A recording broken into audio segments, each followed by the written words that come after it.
Hi, welcome. Today's practice should be about an hour long, and it's generally meant for advanced beginners to intermediate, but if you're at either end of the spectrum there, you can always modify and make this practice yours, which I hope you'll do wherever you are. And optimally, you'll have a couple of blocks and a blanket. My blanket's under my butt to give me a little forward tilt to the pelvis. And let's begin with a little centering. Eyes open or gaze fixed on one point. And tune inward. Notice your physical body as it receives the breath. Notice the breath as it flows in and out of your lungs. Easeful, conscious breathing. A little Ujjayi, ocean breath. Sounds a little bit like as the breath crosses the back of your throat, the muscles of your throat wrapping around it, both on the inhale and the exhale. For me, it helps to soothe, to calm, and to subtly warm the body. Abdomen relaxed upon inhale, engaged upon exhale. Including the ribs expanding out as the breath fills the lungs. The ribs hugging around the organs. They're designed to protect as the lungs exhale the breath to completion.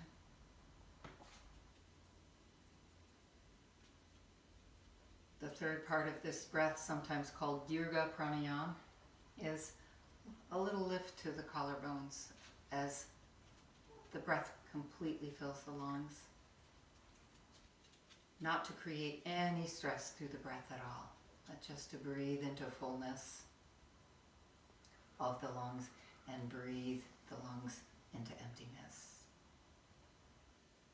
There may or may not be a pause at the top and at the bottom. Find a rhythm that is conscious and comfortable.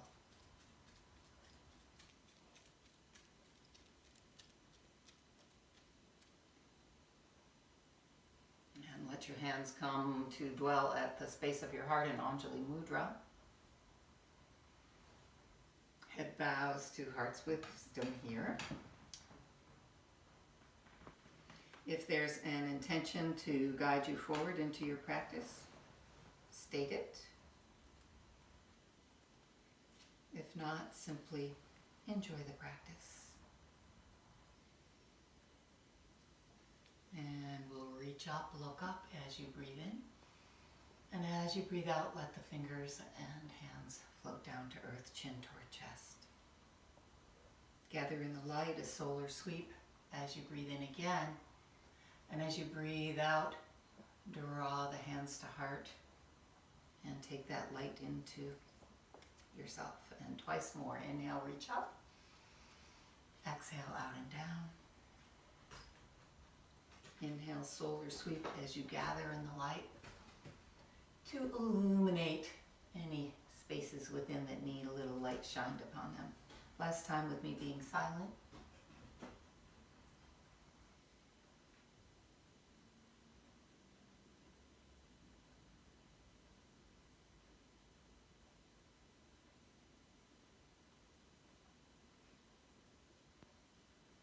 Bringing on 7 movements of the spine, the first being to find length. So you're tilted forward on the sits bones, the torso back a little bit, shoulders resting alongside your ribs. Both rooting down through the sits bones and rising up through the crown of your head. Movements 2 and 3 involve flexion and extension of the spine. The hands rooting to the knees can help in this process as you round the spine, the chin draws toward the chest, bringing it into flexion, and as you lead forward with the sternum, shoulders back, bring the spine into extension. Notice how you're breathing in this process and continue the movements. I'm moving pretty slowly right now. If your speed is a little different, that's just fine. Again, unite the movement with the breath.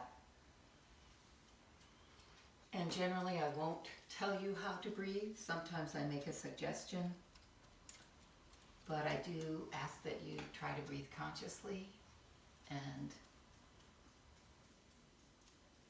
in a continual sequence of breathing. And you may decide when you round the spine that you're more comfortable exhaling there, or you might say, I think I'll inhale into that rounded spine. See how that feels. Same can be said when you extend forward.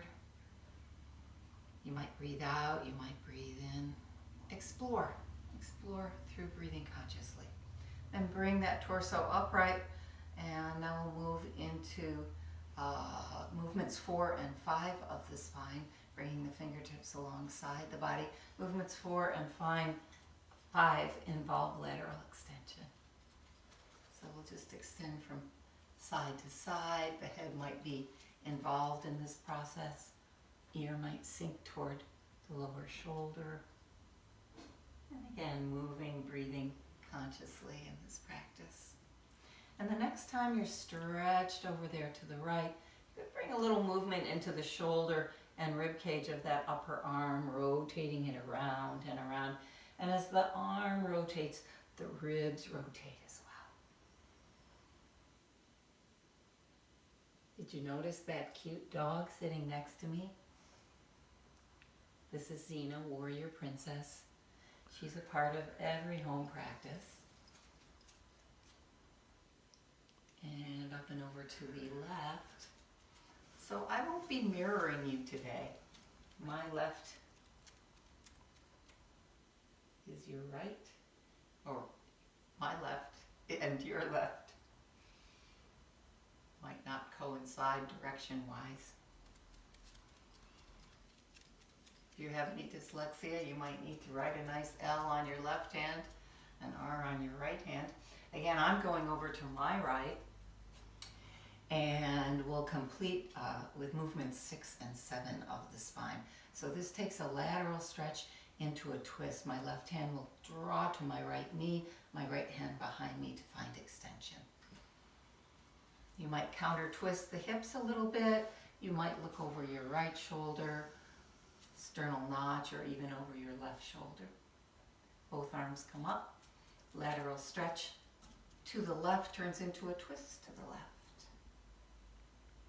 So we've brought that spine through 7 movements. Again, gaze where it feels right for you today. Arms come up and behind you. And we'll move into the hips now, bringing the feet forward a little wider than the hips. You can let the knees start to move from side to side. If you're comfortable with one knee leading the way, you might get a little additional inner thigh stretch. If that's uncomfortable in any way, you can keep the knees moving side to side simultaneously. We're going to hear the tinkling of those little hearts on Nina's collar. You might add some extension in the upper body here, and even perhaps coming onto one shin and then the other.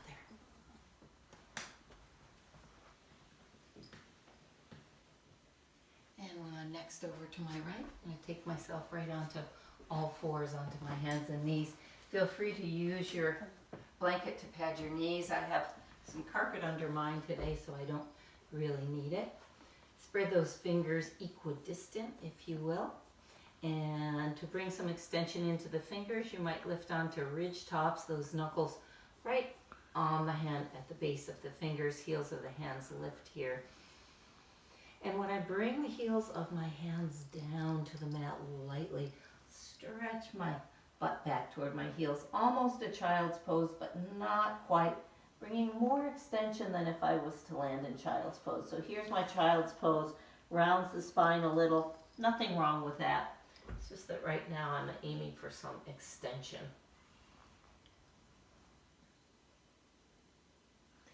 And then coming forward into a neutral spine, so my ribs will be drawn up a little bit. My shoulder blades will draw towards each other on the back body. The sternum sinks down a little bit. And my right leg is going to extend behind me, and I'll pulsate right out there through the right heel. Little bend to the knee here, maybe even coming down onto the forearms for a deeper calf stretch, and back up onto the palms, rolling over the top of the foot and taking some mini chaturangas here, just a little arm strengthening. Easy to lead with the head, try to lead with the sternum, and then flipping back over and bringing that right knee down to the mat. I'll take my left leg out in a similar manner. Just waking up those hamstrings, waking up the calf muscle all the way down through the Achilles tendon into the arch of that foot. Maybe those elbows come down, deeper calf stretch. Pressing into the palms, flipping over the top of the foot for some ankle stretching and some little mini chaturangas here. And on this side, I'm going to add, when I come into neutral, my lower right leg coming out kickstand style to support me in balance, bringing my left heel to the mat, left arm up and overhead. Might even bring that left hand behind the head to bring length to the spine. Hello there. And pressing the ribs toward the spine and up to really give that lateral stretch. Then a little outer hip work right here, lifting and lowering. So this is a good prep for Ardha Chandrasana too. Brings the form into the body without having to balance quite so much. Next time I'm up there, I might reach back for the ankle or the top of the foot. If I can't quite reach it, just drawing it in, you'll feel that on the front of the thigh, a little strengthening of the hamstrings as well. Maybe the foot kicks away and the shoulder opens up there on the right. When I release, my left leg is going to lift me right up for Parigasana gate pose. Check in with the hips, make sure that they're pretty square to the top, and I can bring that left thigh into some rotations here, just out and in, external rotation takes it toward pinky side, internal toward big toe side. And I can also point and flex and point and flex.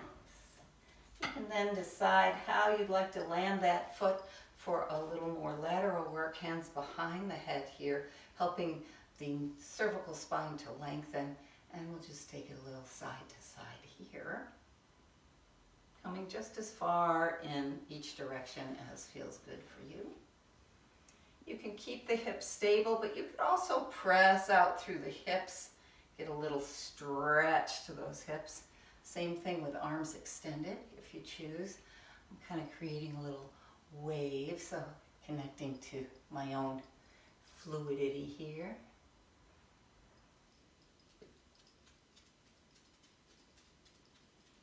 Good, and then I'll take that to the other side. So I'm going to bring my left knee in and come over here to the other end of my mat. Extend my right leg long. Use my lower left leg like a kickstand. And that right arm comes up and over for a big lateral stretch. Ribs draw toward the spine. Hand might come behind the head to help lengthen there. Then a little hip strengthening up and down. Might even look side to side here.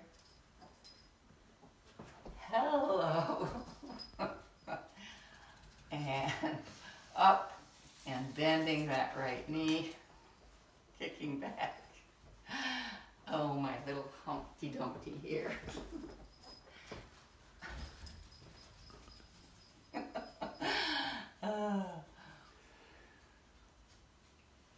When I kick that right leg up, it lifts me right up into Parigasana, gate pose.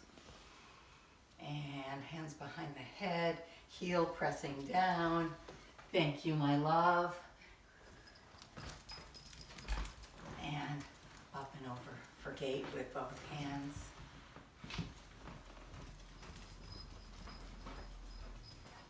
And again, I might add the fluid wave.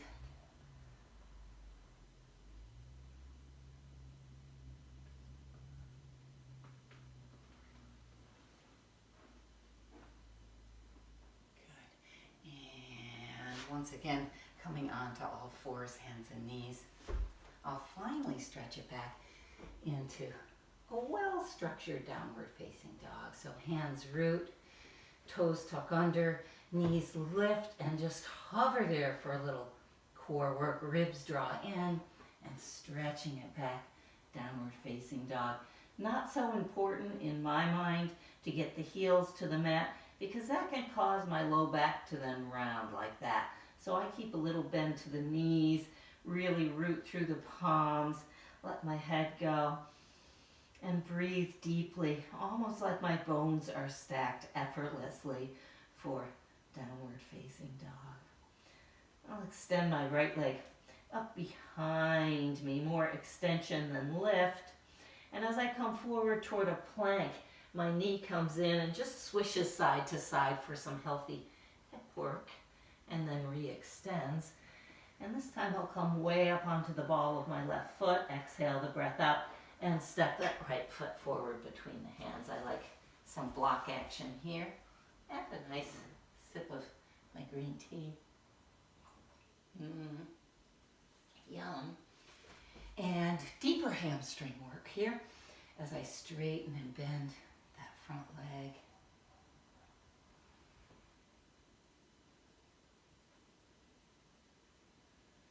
Next time I bend that right knee, I might take a nice healthy twist to the right. Breathing, drawing the abdomen in. Right arm comes forward and down. And hands to the mat. Downward facing dog. And knees down. And child's pose. This time the elbows come to the mat. My arms might come here alongside my body or full active extension. You decide just what child's pose feels right to you here.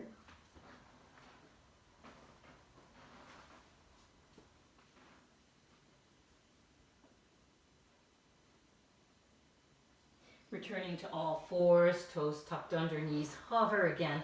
Some nice core support and back to downward facing dog. If my dog is a little shorter, I might get more of a calf stretch here. I might get a little more shoulder integration. If my dog ends up being longer than it normally is, going from plank to dog, I might actually get more of a hamstring stretch as I press the heels down. So there's different dogs, like there are different dogs in the world. You find what's just right and conscious for you. And I'll take that left leg up behind me as I glide forward to plank pose on 3 legs. I'll draw that knee in and just swish it a little side to side for some hip action. Take it back behind, come way up onto the ball of that right foot, and step that left foot forward in between the hands. Again, blocks for me add some spinal extension as well as extending the arms. So you could come flat, fingertips, low, medium. I like the high. And folding over that front leg, rebending to get a nice psoas stretch on the right. Perhaps lifting the front of that front foot for some more calf work. And when I come down once again, a twist to the left. Breathing, pulling that low belly away from the left thigh, sinking into the groin a little more deeply. And then left arm comes forward and down. And this time, rather than stepping back to downward facing dog, I'm going to step forward to a forward fold. Sticking a block right in between my thighs here to engage those inner thighs. Little bend to the knees is fine here. Especially if there are any osteo issues, you want to bring a little bend to those knees. Squeezing the block engages my inner thighs. Pressing the shins and the feet away from each other engages the outer thighs and glutes. And then I can lift up into a nice healthy Utkatasana and bringing on a little heat, forward folding into Uttanasana. So I can go back and forth here. Forward Utkatasana, forward fold. Maybe even a little clasp of the hands as I flow back and forth. Hello, little. And then all the way up from powerful pose into Tadasana, mountain pose. So this next standing flow will utilize all the stretching and strengthening that we've done so far. And this is an asymmetrical standing flow that I really like. And I'll begin in mountain pose and try to take a little of that mountain pose into each and every pose that I do from here on. And so I want my feet gently rooted. There are different distances for what works for you. Sometimes just a little natural jump up and down lands those feet in your unique mountain. A little bend to the knees is my suggestion to keep the knees unlocked, but that's an individual choice, as is everything that you do in your yoga. Check in with your forward and reverse tilts of the pelvis, and generally mountain is your neutral. So sometimes closing the eyes and feeling that outer edge before you find your neutral spine. And then the shoulders rest along the side ribs. So it's not military, big squeeze, popping ribs, but just a nice, easeful resting place for the ribs. Eyes may be open or closed. I like to close mine and feel that base of the mountain all the way up through the mountain to the apex right at the top. And then once that external form is created, finding the breath within,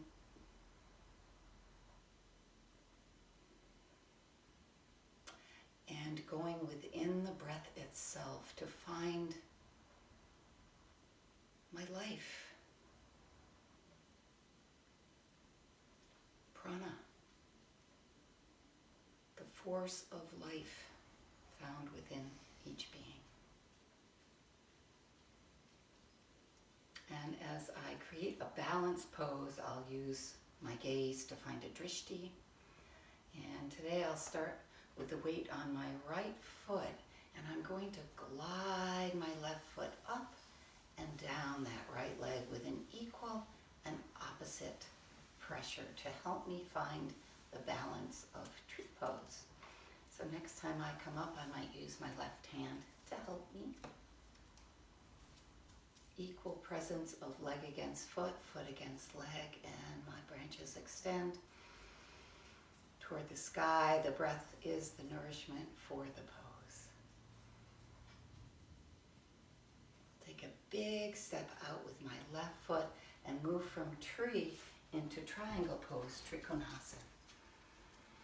And just to bring some healthy knee action, I'll bring my hand to the inner knee and use the pressure of the knee into the back of my hand or forearm or even upper arm to engage that inner thigh. And I'll do the same thing on the outer knee to engage the outer thigh and glutes here. And bringing my hand to my shin and pressing the shin into the hand will help me keep unlocked in the knee, and I can extend fully into the pose and make it yours.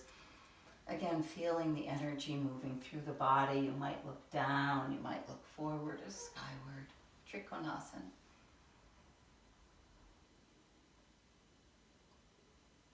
From triangle, floating up into Tarasana, star pose.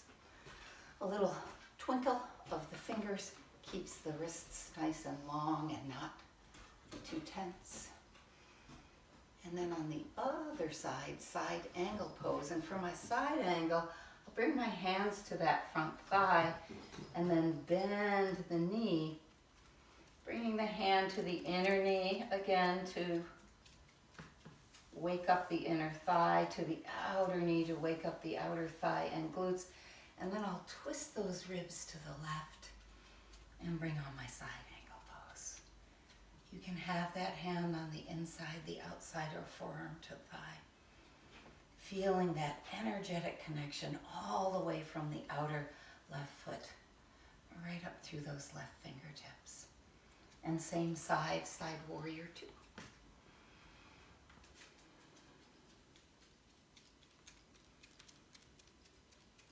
Sometimes I turn the palms up to collect nectar from the heavens. Then I bring those hands up, let it wash right over me. And again, intermediate star pose, Tadasana. Eyes closed perhaps. Feeling the energy in the body. And to my left, either a high lunge lifting that back heel or turning the back heel in for warrior 1. When I bring the palms together behind my head, symbolically behind the heart, I can bring a big healthy back bend into the pose and taking it into a twist, prayer twist, or any twist that you choose. The breath assisting you in that process. Rooted heel, more stable. Lifted heel, more twist. Rise up. Tadasana star. And second side. High lunge. Rooted heel. Brings it into warrior 1. Hands behind the head to lift. Symbolically behind the heart. And right into a twist on the second side. Again, do I need more stability or more twistability? And on this side, since this is an asymmetrical practice, I'll come up, use my hands pressing down on the thigh and forward to help me float into flying warrior 3. If I'm unbalanced, as I am a little bit, I'll use my block under one hand maybe, or arms out like wings. My back foot can be doing whatever it's doing consciously. And then stepping back and into star.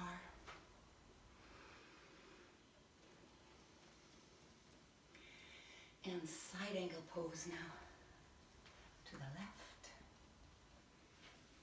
Feeling that energy all the way through the body. Again, your hand might be inside, outside, could use a block. And into side warrior 2. Nectar.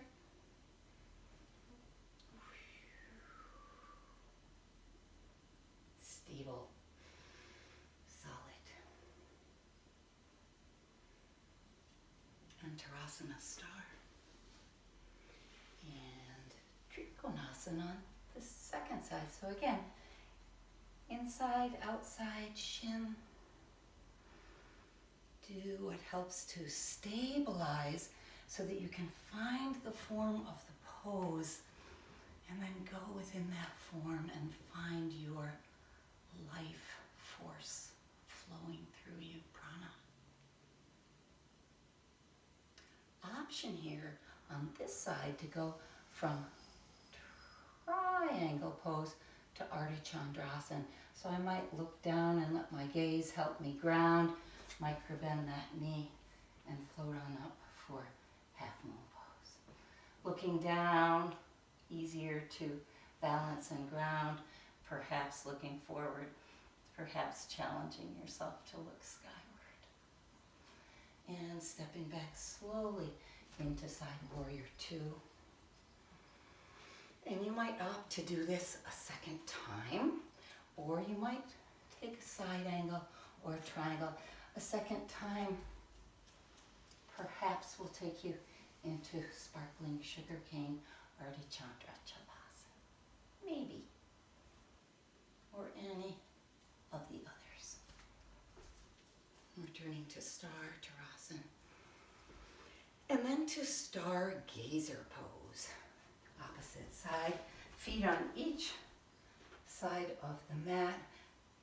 Stargazer pose, Jyotir Darshanasana.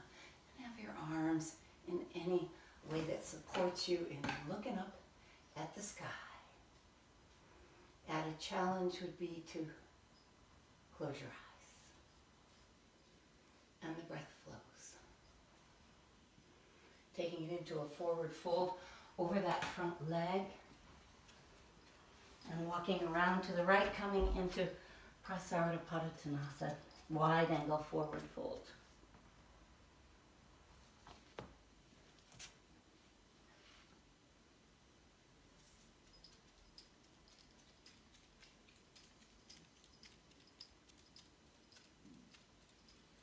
Coming about halfway up and finding your way back to mountain.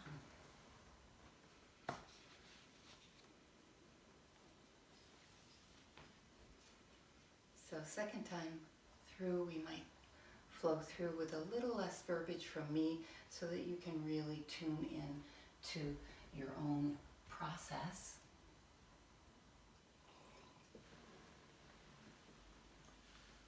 Beginning in mountain pose once again. Maybe give yourself a few clues to find your physical form, to again go within and find what's going on within.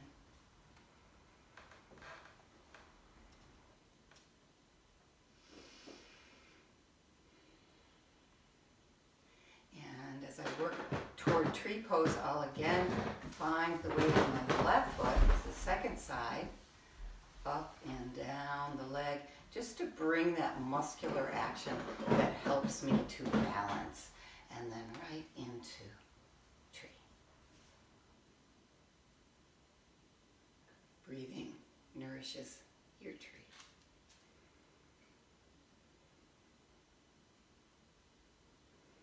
And I'll step right out into triangle pose, Trikonasana.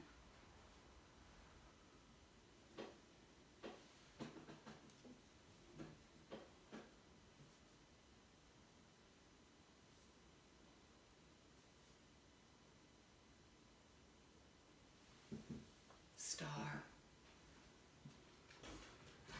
Parshvakonasana, side angle. Create some variations that are unique to you. Side warrior 2. A little nectar.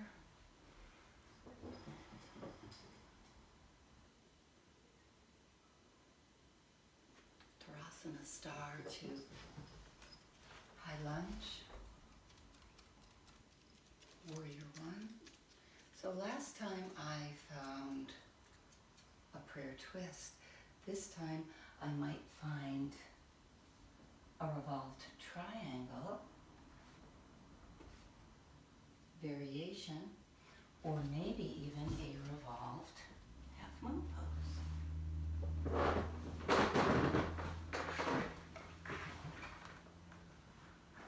Options abound. Tarasana. And second side. So what if on the second side I don't want to do the same thing? I don't have to. We are not symmetrical beings. Warrior 1, perhaps a revolved triangle, or a variation that's not so extreme, or even a twisted lunge, or again, maybe a revolved half moon. Or maybe not.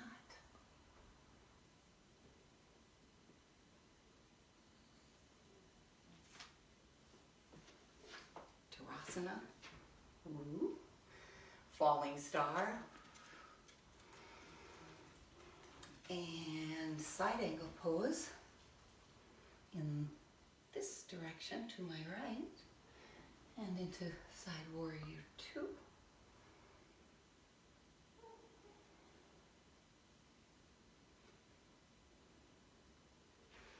And triangle pose to my left. Maybe looking up, forward, or down, and definitely tuning in to the breath, to the life force within. And again, on this side, I might take it right up into half moon pose.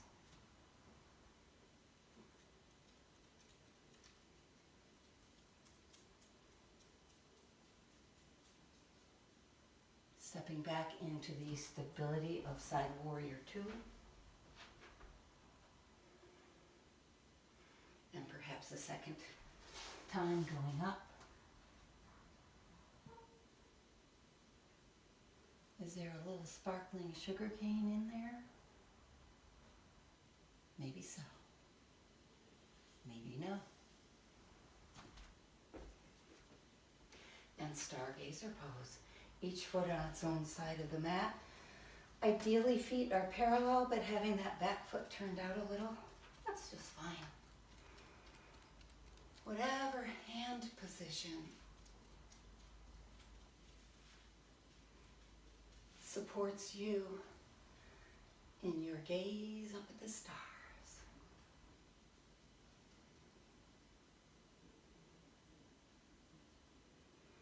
And taking it into Parsvottanasana, folding over that front leg, and into your wide angle forward fold. So some of you, if you have a headstand practice, could come up into headstand here, either a tripod headstand or your little triangular headstand. Whatever you do, just feel that energy moving to the crown.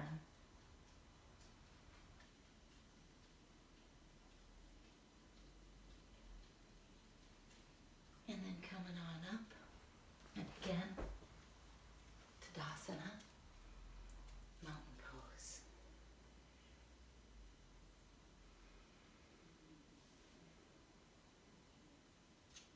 Check in.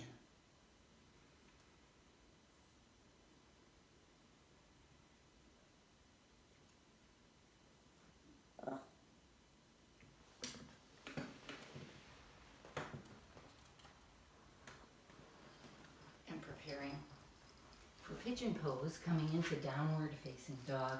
So a couple variations for those of you who don't come into pigeon. You can come into a standard pigeon with the knee coming forward and the foot turned in. Sometimes we get a deeper groin stretch if the knee is straight on with the ankle coming up.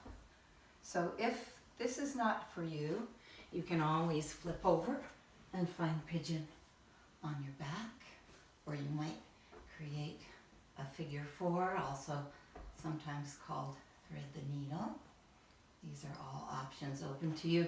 You can also come into more of a pinwheel pose and take a pigeon like this. So whichever works for you, riding the wave of your breath, a proud pigeon. Maybe taking a look over that extended leg and seeing where it is in time and space. Looking over the opposite shoulder will pull that right hip crease back, and moving a little more settled into the hips, you might come down, forward, and up like you're riding the wave of your breath.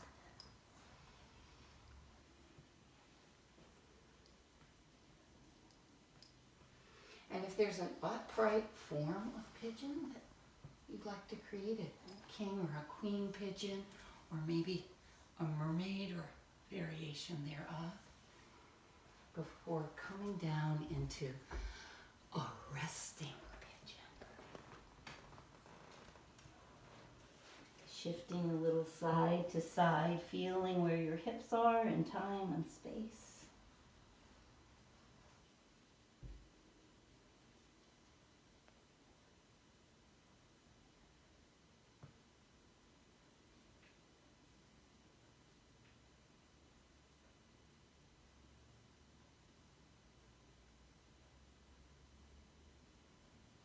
Rising up and shifting onto the right sweeping that left leg up, around, and over for Matsyendrasana.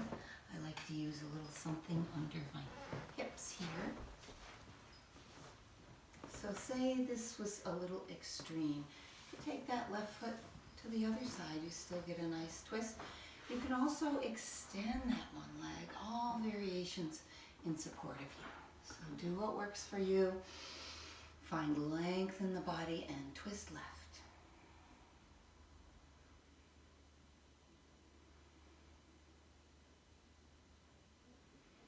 Might take hand to knee, elbow to knee, elbow across. Some of you might bind here. One more breath.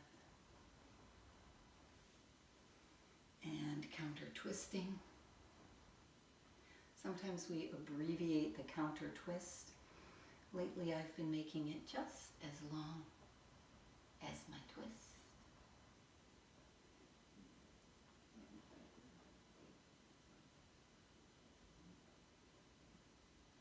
And coming out and returning to downward facing dog. Second side, again, I might come directly forward with that knee. It might angle in. I could come into more of a pinwheel, or you can come onto your back and do the figure four. Oh, good time for a little sip.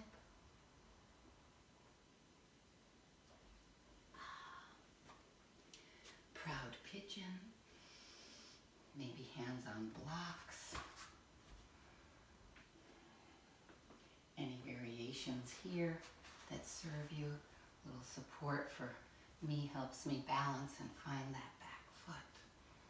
All sorts of options here. Little mermaid form. And again, riding the wave of your breath down and forward toward the sky,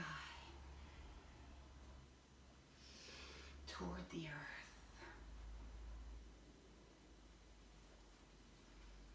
And all the way down into my resting pigeon.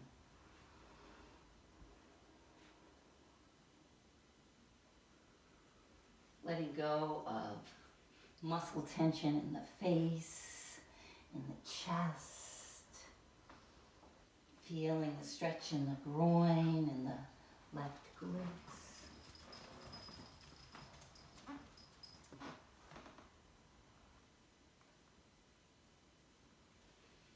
And coming on up and again finding my seated spinal twist, Matsyendrasana.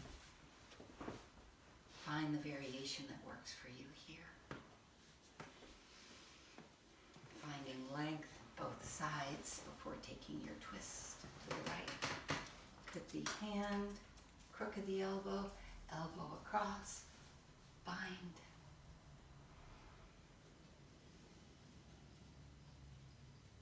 Hello, little.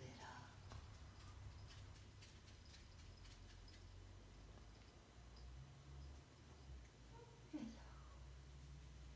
And a counter twist.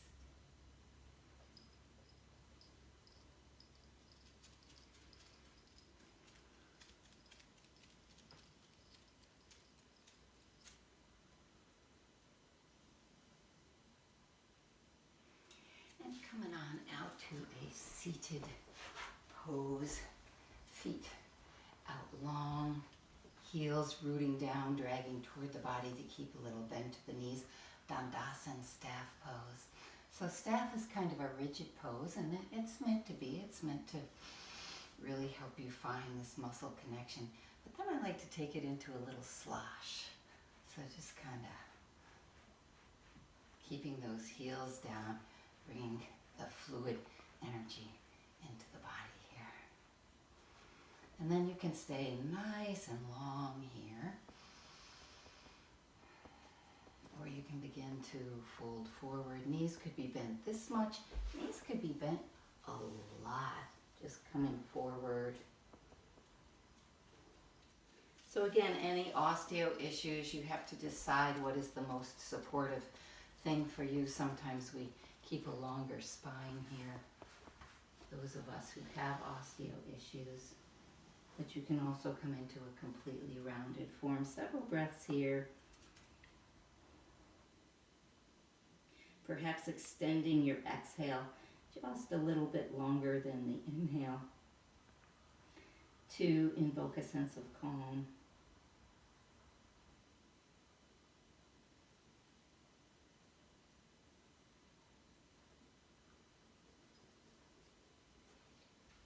And bending the knees, coming down onto your backs. And let your knees rest toward each other and feet wide, just to bring a little ease into the lower lumbar area of your spine. Constructive rest pose. Again, you might continue to extend your exhale here.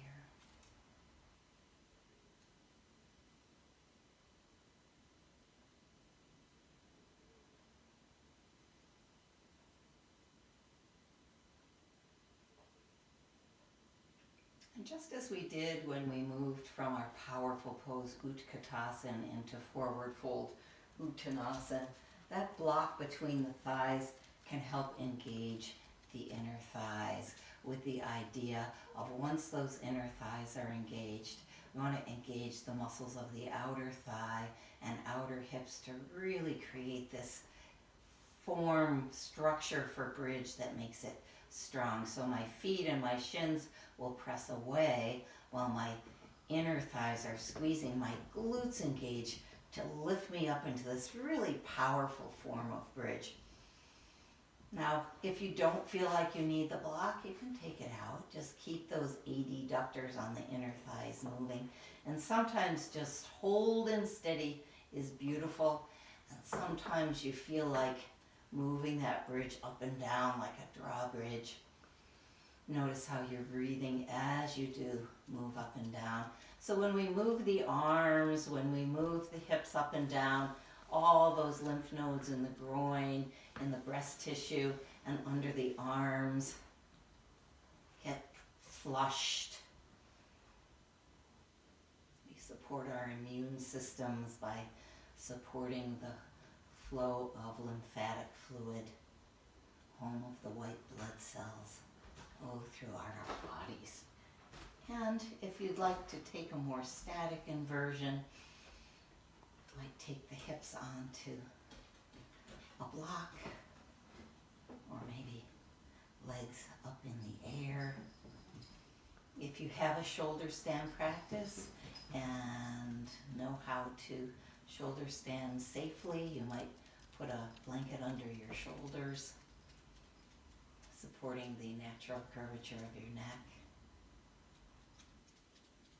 And a number of breaths right here.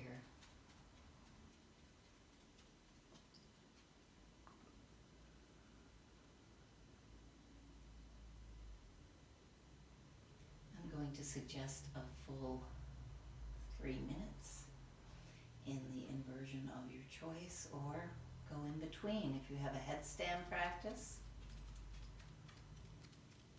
bring it on.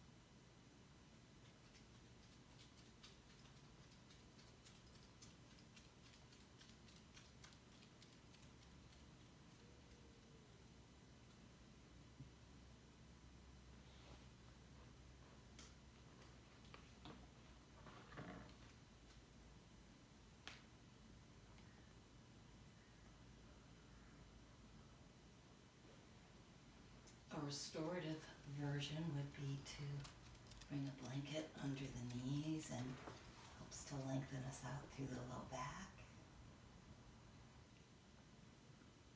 Why, hello there, little.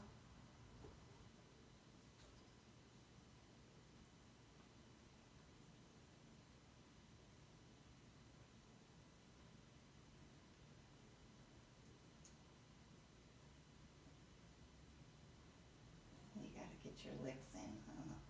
Yeah.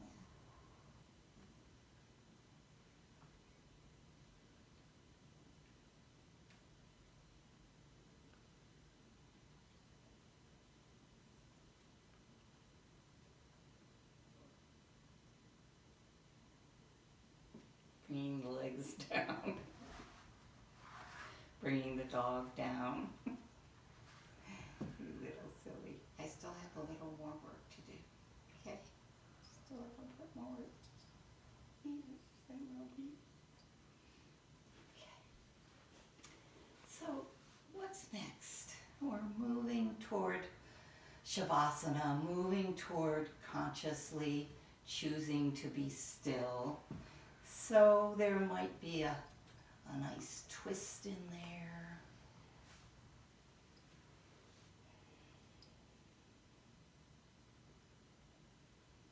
Many forms for twist.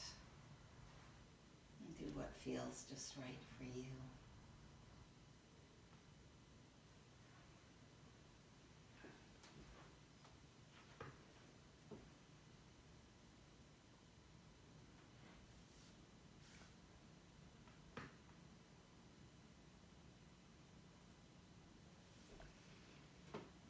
Eventually drawing both thighs in, maybe rolling around to release any residual tension there in your low back.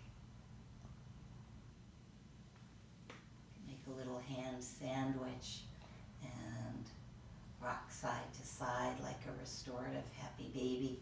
Trying to really keep that low back well rooted. If a restorative happy baby doesn't feel like enough, you could take another version, holding on to the shins or the feet. It's whatever feels right here. Happy babies don't really insist on a specific form. Just feel what's right for you. And there may be some last movements that I haven't suggested. There may be some last movements that don't even have a name. Feel free to find them. This is your practice. You might be ready for Shavasana right now, and that's fine. Or since you're probably at home doing this practice, you might be drinking a cup of tea and just watching the practice, as some have threatened to do. But eventually, I do suggest that pose of integration, Shavasana.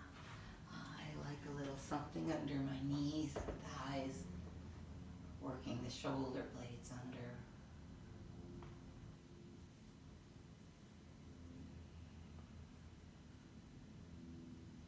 Taking a little scan of the body, noticing the feet and the toes, and the mind suggesting to the feet and the toes, hey, relax. Notice them as they're relaxing, and then notice them just as relaxed as they are. The mind suggests to the legs, hey, relax. Notice them relaxing and letting them be just as relaxed as they are. The mind suggesting to the pelvis and all the organs within the left and right hip. Relax. Notice them relaxing. Notice them just as relaxed as they are. Awareness on the solar plexus, relaxing the abdominal muscles, the back body, behind. Mind suggesting they relaxed, feeling them relaxed, and noticing them just as relaxed as they are. Feel the shoulder blades supporting the filling and emptying of the lungs. The rise and fall of your chest. notice that area just as relaxed as it is. And accepting it just as it is. Notice the area of the throat and the cervical spine, right out through the collarbones and the shoulders, the upper arms, the lower arms, the hands, the fingers. Just as relaxed as they are. Aware of the spot in the back of your head where your head is at rest. Allowing all the muscles of the scalp to relax. The mind suggesting to the face that it relax. All the way up to the crown of the head. And then the mind has really done its job of helping the body to relax. And I'll let the mind suggest to the tongue, hey tongue, relax. And feel the tongue relaxing, and when the tongue relaxes, the mind might just be able to relax within the body. And to come out, find movement led by the breath. Could be big and stretchy or just small and subtle. And rolling onto one side and coming up to sit.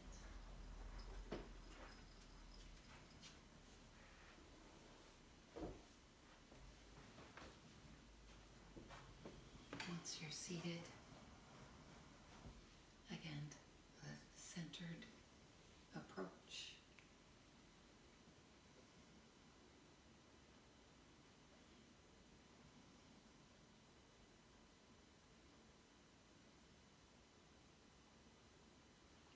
Breathing.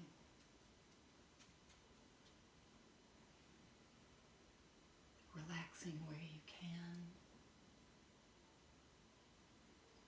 Feeling what you feel, noticing sensations in the body.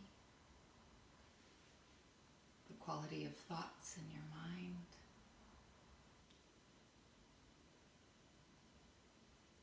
Watching and witnessing yourself here post-practice.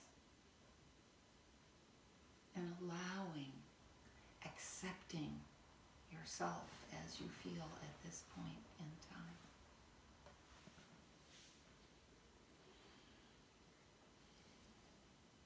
Let your hands come to dwell at the space of your heart. Bowing the head once again to heart's wisdom. And this mudra Anjali, as it brings awareness to your own heart.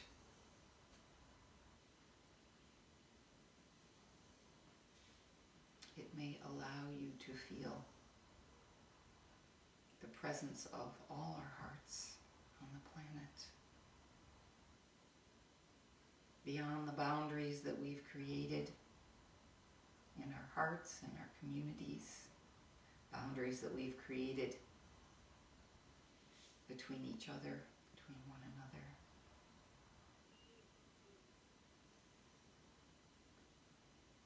Going beyond those boundaries and feeling the connection between all our hearts. From my heart to yours.